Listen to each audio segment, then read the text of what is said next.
Paige Sawyer. I live in Georgetown, South Carolina, and we're here at Spring Maid Beach Resort in Myrtle Beach for the 101st Radio Research Company reunion. Hi, I'm Harry Nocton.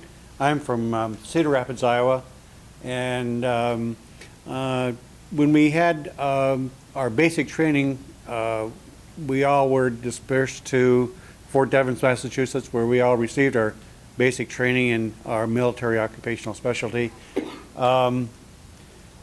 We were there for, like 20 weeks or so doing our training, and then we were all assigned to Viet Nam, of course, and ended up in various platoons, but we all ended up in the 2nd Platoon, and that's where we came from.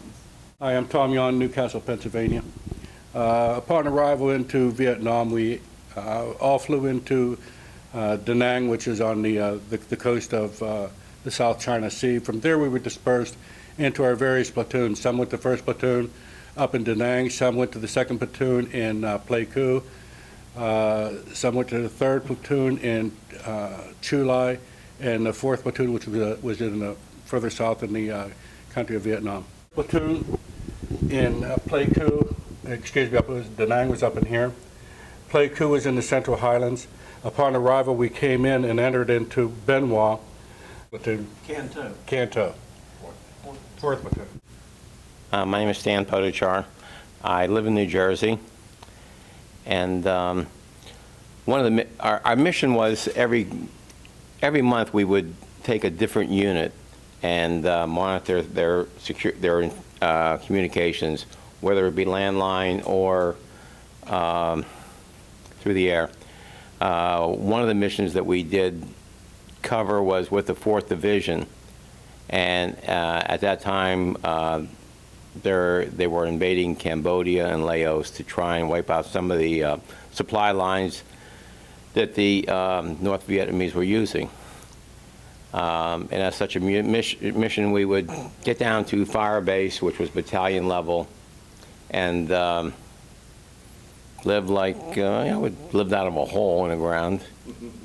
And we were supposed to get into platoon level or at one point, but at that time, the mission in Cambodia and Laos didn't last more than, I don't think it was more than a month, and from political pressure they pulled back. And the 4th Division was one of the first ones that they pulled back because of all the casualties they were taking. So in a sense, we were lucky that we didn't have to go on ground excursions with them. But it was interesting. It was right along this border here. And we were within a few miles or less of the Cambodian border. And the exact location, it's difficult. The only point of reference I had were the fire bases that we went to, which were called Wolf, and I don't remember the other one. They always had a name for each of their fire bases. It had to be somewhere in this area here. I see Platoon right there, so it must have been right about here someplace that we were located. In the 101st Radio Research Company, we all covered Vietnam. And like Tommy said, we had platoons in the 1st Corps, 2nd Corps, 3rd Corps, and 4th Corps. Most of us traveled from, some of us were sent from the 3rd Corps to I Corps and then back down to 2 Corps. So we saw a lot of Vietnam. We, on the coast, in the Central Highlands, close to the Cambodian border, we served with or monitored special forces camps. We monitored advisors. We monitored infantry companies. We just provided security, communication security for friendly forces. And like Stanley said, we monitored both radio and telephone communications, and we were looking for security violations which may make one of the companies we were monitoring vulnerable to an enemy attack. Depending on the unit that you were covering or monitoring within a month, with the 173rd Airborne Brigade, and they were located in Bong Song, I think it was. We worked with the 4th Division. They were on K. But generally, the 2nd Platoon was located in the Trang, so every month when we got back from our missions and the analysts put their reports together, there was some beach time. With the infantry units, we would get down to probably battalion level at the very minimum and get out to fire bases. Some of the other ones we worked just at their headquarters. And we monitored communications at the headquarters and then out to their units. We're in the Central Highlands, which was mostly mountains area, and the coastal region was it was the coast. There were a lot of nice beaches, a lot of areas that were flat.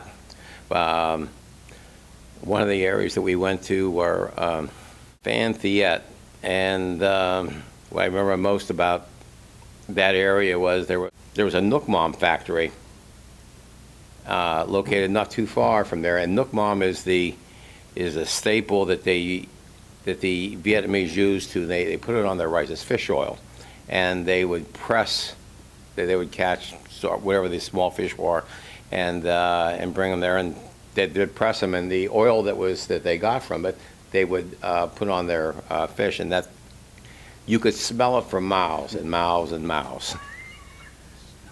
It was terrible. Paige has really been the main cog of this wheel for getting everybody together. 2 years ago, we had a reunion in Branson, Missouri, and Paige and Paulette and Macaulay were really the main cogs to getting everybody together, and so we can reminisce, talk about old times, and renew old friendships. And it's really been great, and we thank Paige for really putting this together. Absolutely, and it's still happening, and the focus is, if we can hear it, we are assuming that they can hear it. So that's our perspective. That's where we're coming from. If we can detect the size of your troop, where you're going, what your resources are, what your surplus is, where your movement is, there's always the possibility then that we know that they know, and they can take advantage of it. And there were a few instances, I know that in Vietnam, where we ran across this, and we dutifully informed the support people that we were supporting, and thwarted some attacks. Our motto for the 101st Radio Research Company was, "In God we trust, all others we monitor." Flowers here this morning represent those who are no longer with us, members who were with the 101st Radio Research Company and have since passed on. In their memory, we're going to take these flowers to the end of the pier and drop them into the ocean in memory of those who couldn't be with us today.